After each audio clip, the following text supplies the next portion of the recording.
नमस्कार. संस्कृतात अनेक सुभाषितं अशी आहेत की जी आज आपल्या जीवनाला चपखल लागू पडतात. हल्ली बघा, सगळीकडे चकाचक दुनिया आहे आणि प्रत्येकाला असं वाटतं की मी ज्ञान कमवावं, मी धन कमवावं, मी कोणती तरी कला जी आहे ती माझ्या हातामध्ये असावी. पण कशासाठी? याचं उत्तर आपण कधी आपल्या मनाला विचारलंय का? सगळीकडे दाखवा दाखवा दाखवा, ज्ञान दाखवा, पैसा दाखवा, कला दाखवा, शक्ती दाखवा. यासाठी आहे ना, महेश एलकुंचवारांचं एक पुस्तक आहे बघा, ज्याचं नाव आहे मौन राग. त्यात त्यांनी या सगळ्या बाबींचं अतिशय सुंदर स्पष्टीकरण दिलंय. त्यामध्ये आपल्याला जे काही येत आहे, आपल्याकडे जी काही कला आहे ती दाखवलीच पाहिजे का, याची उत्तर आहे. पण आजचा माझा विषय तो नाहीये. एक सुभाषित आहे. सुभाषितकार म्हणतात, विद्या विवादाय धनम मदाय, खलस्य शक्ती परपीडनाय, साधोस्तु सर्वं विपरीतमेतत्, ज्ञानाय दानाय च रक्षणाय. अर्थात विद्या जी आहे, आता याच्यात अजून एक शब्द आलाय बघा, खल. खल म्हणजे दुर्जन, इंग्लिशमध्ये ज्याला आपण विकेड असं म्हणतो. आणि सज्जन, सज्जनचा विरुद्धार्थी शब्द जो आहे तो आहे खल. आता सुरुवातीलाच काय म्हटलंय सुभाषितकारांनी? त्यांनी म्हटलं आहे विद्या विवादाय. खल व्यक्ती जो आहे तो विद्या कमावतो, ज्ञान कमावतो, पण त्याच्या अंगचा जो मूळचा गुण आहे विवाद, तो काही जात नाही.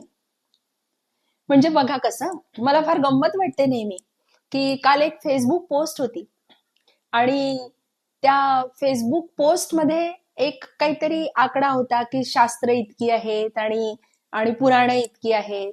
मग त्यामध्ये लिहिता लिहिता टायपो मिस्टेक एक झाली आणि तिथे एक आकडा चुकीचा लिहिला गेला.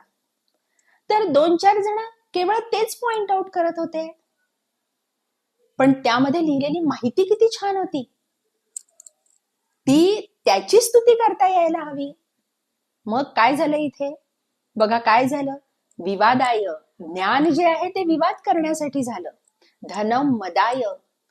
आता तसं जर बघितलं तर मदचा अर्थ माज असा होतो, मदचा अर्थ गर्विष्ठपणा असा होतो. धन गर्विष्ठपणा करण्यासाठी नव्हे नव्हे. धन कशासाठी असायला हवं? तर ते पुढच्या ओळीत सुभाषितकार सांगतात. बघा आता काय झालं, ज्ञान जे आहे ते खल व्यक्तीचं विवादासाठी, धन जे आहे ते केवळ गर्व करण्यासाठी. अमुक एका कंपनीची कार घेतली आणि तो लोगो लागलेला आहे, त्यावेळी त्या कार मधून जाताना मला किती जण बघतात, यातच सगळी रुची आहे. मग झालं ज्ञान विवादासाठी, धन मदाय, आणि शक्ती परपीडनाय, दुसऱ्यांना त्रास देण्यासाठी शक्ती. मग या सगळ्या शक्ती ज्या आहेत दुसऱ्याला त्रास देण्यासाठी आहे, तो झाला खल व्यक्ती. पुढे सुभाषितकार म्हणतो, साधोस्तु सर्वं विपरीतमेतत्. पण सज्जनाचं मात्र सगळं याच्या उलट असतं बरं का. त्याचं ज्ञान कशासाठी आहे? ज्ञान कशासाठी आहे त्याचं? तर ज्ञान देण्यासाठी, धन सुद्धा देण्यासाठी. साधोस्तु सर्वं विपरीतमेतत्, ज्ञानाय दानाय च रक्षणाय. विद्या जी आहे ती ज्ञानासाठी आहे, वादासाठी नाही. धन जे आहे ते देण्यासाठी आहे. गरजू व्यक्तींना मी मदत करू शकलो पाहिजे, ही भावना. आणि तिसरं जे आहे, शक्ती जी आहे ती रक्षण करण्यासाठी आहे. जर मदतीसाठी कुणी आवाज दिला तर त्याला ओ देण्याची ताकद जी आहे ती शक्ती असणाऱ्यामध्ये आहे. म्हणून बघा, आता पुन्हा एकदा पुनरुच्चार करू आपण पूर्ण या सुभाषिताचा. सुभाषित असा आहे,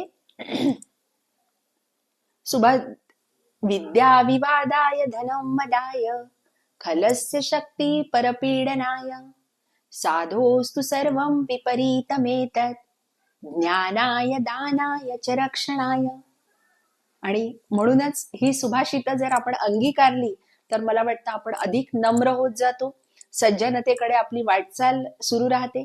आपल्या सगळ्यांच्या जीवनात सज्जनता येवो याच छान छान शुभेच्छांसह आज आपला निरोप घेते. नमस्कार.